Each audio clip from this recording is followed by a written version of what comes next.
байж байгаарай. Чи энэ дээр хогоо хаяад явах гэж байгаа юм уу? Чиний энэ хайсан хувцасаа байгаль чингэх гэж багада 200 жил зацуулгийг та мэдээ. Хөөгцийн хугацаа засуулдаг гэж юу? Тийм ээ. Бидний ухамсаргүй хайсан хогноос болж буйн гол маань 10% нь сэргэж өгөө болсон байна. Тиймээс бүгдээрээ байгалаа хайлаж хогоо хаяхгүй байцгаая.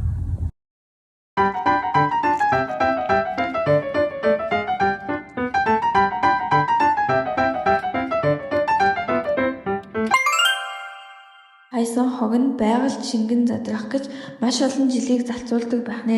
Жишээлбэл лаз 80-100 жил, гэлгарууд 500 жил, шил 1 сая жил, хуванцар 200 жил, хүнсний нойтон хог 1 сар, жимсний хальс 3-4 хоног, сонингийн цаас 1-4 сар, гутал 50-80 жил, живэх 500-600 жил, төмөр 11-13 жилийг тус залцуулдаг байх нэ.